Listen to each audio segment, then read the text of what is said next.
కూటమి ప్రభుత్వం స్ఫూర్తిని ప్రజల్లోకి తీసుకువెళ్లడం అభినందనీయమని భారతీయ జనతా పార్టీ రాష్ట్ర అధ్యక్షుడు పివిఎన్ మాధవ్, రాష్ట్ర వైద్య ఆరోగ్య శాఖ మంత్రి సత్యకుమార్ యాదవ్ పేర్కొన్నారు. కాకినాడ నగరంలో స్థానిక రామారావుపేట మూడులెట్ల జంక్షన్ వద్ద అటల్ మోదీ సుపరిపాలన యాత్రలో భాగంగా చేపట్టిన మాజీ ప్రధాని అటల్ బిహారీ వాజ్పేయి కాంస్య విగ్రహావిష్కరణ కార్యక్రమం బీజేపీ జిల్లా అధ్యక్షుడు బిక్కిన విశ్వేశ్వరరావు అధ్యక్షతన జరిగింది. ఈ కార్యక్రమంలో ముఖ్య అతిథులు బీజేపీ రాష్ట్ర అధ్యక్షుడు పివిఎన్ మాధవ్, రాష్ట్ర వైద్య ఆరోగ్య శాఖ మంత్రి సత్యకుమార్ యాదవ్లు పాల్గొనగా విశిష్ట అతిథులుగా ఎమ్మెల్సీలు పేరాబత్తుల రాజశేఖరం, పద్మశ్రీ, ఎమ్మెల్యేలు వనమడి కొండబాబు, పంతం నానాజీ, జ్యోతుల నెహ్రూ, వరపుల సత్యప్రభ, టీడీపీ జిల్లా అధ్యక్షుడు జ్యోతుల నవీన్, జనసేన జిల్లా అధ్యక్షుడు తుమ్మల బాబు, సివిల్ సప్లైస్ కార్పొరేషన్ డైరెక్టర్లు ఎనిమిరెడ్డి మాలకొండయ్య, తుమ్మల పద్మలు పాల్గొన్నారు. ముందుగా విశిష్ట అతిథులు మాట్లాడుతూ వాజ్పేయి దేశానికి చేసిన సేవలను కొనియాడారు.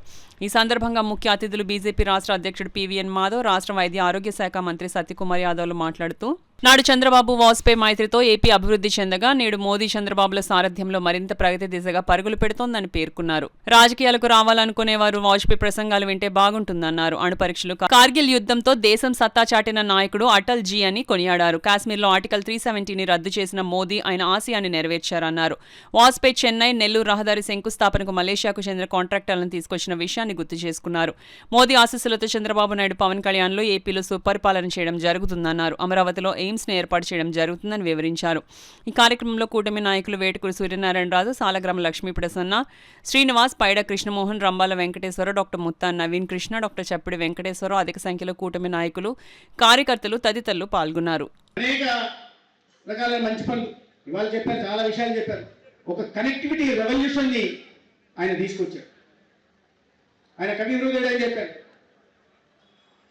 ఆయన అపజయం ఏది ఒప్పుకునేవాడు కాదు. मैं हार नहीं मानूंगा, रार नहीं टानूंगा, काल का कपाल पे मैं लिखता मिटता जाऊंगा, नया गीत मैं गाते जाऊंगा. నేను అపజయాన్ని ఒప్పుకొని ఒక కొత్త రహదారిని నిర్మిస్తాను, కాలం రాసిన తలరాతను చెరిపేస్తా, ఒక కొత్త గీతం పాడుకుంటూ వెళ్ళిపోతా అని చెప్పారు. అందుకనే ఆయన కాలంతో పాటు కనుమరుగైపోలా. ఇన్ని సంవత్సరాల తర్వాత ప్రజల హృదయాల్లో నిలిచి ఉంది. ఆయన ఒక దారి, కొత్త మార్గాన్ని సృష్టించాడు. అభివృద్ధి వైపు ప్రజల దేశాన్ని తీసుకెళ్లాలని భావించాడు. కాబట్టి అనేక మంది స్ఫూర్తిదాత అయ్యారు. ఆనాడు ఆయన చేసిన కార్యక్రమం చూపిన మార్గంలో ఇవాళ నేటి ప్రధాని నరేంద్ర మోడీ గారు కూడా వెళ్తున్నారు. ఒక కనెక్టివిటీ రెవల్యూషన్ తీసుకొచ్చారు. Rural road connectivity, highway connectivity, port connectivity, airport connectivity, telecom connectivity, digital connectivity, చివరికి పొలిటికల్ కనెక్టివిటీ కూడా తీసుకొచ్చారు.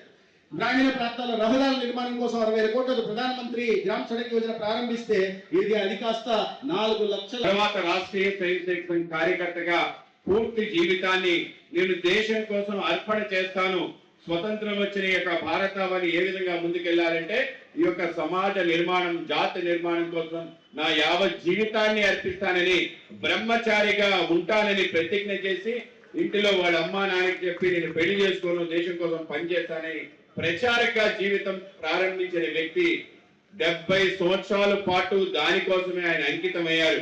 18 సంవత్సరాలు దాటిన దగ్గర నుంచి దేశం కోసమే పనిచేశాడు. ఇంకో పని లేకుండా పని చేసి, అలాగే సుమారు 10 సార్లు లోక్సభకి, 2 సార్లు రాజ్యసభ, రమారమి 60 సంవత్సరాల పాటు పార్లమెంటేరియన్ గా ఉంటూ వివిధ పదవులు అలంకరిస్తూ ఆ విధంగా వెళ్ళిన వ్యక్తి ప్రపంచంలోనే ఎవరే కనపడు.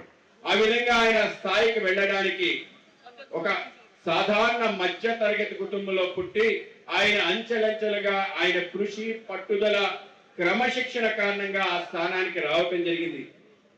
ఈ తరానికి, రాబో తరానికి, ఆ తరానికి ఆయనకి మించిన నాయకుడు లేడు అంటే అతిశయోక్తి. పెద్ద శివాలయం పక్కన దేవాలయం నిధిలో వేయించేసిన శ్రీ రుక్మిణి సత్యభామ సమేత వేణుగోపాల స్వామి ఆలయంలో ధనుర్మాసం సందర్భంగా ఈ నెల రోజులు ఉదయం 7:30 నుండి 9 గంటల వరకు ప్రసాద వితరణ జరుగుతుంది. ఈ ప్రసాద వితరణ దాతల సహకారంతో సుమారుగా రోజుకి 800 నుండి 1000 మంది వరకు ప్రసాదాన్ని స్వీకరిస్తారు.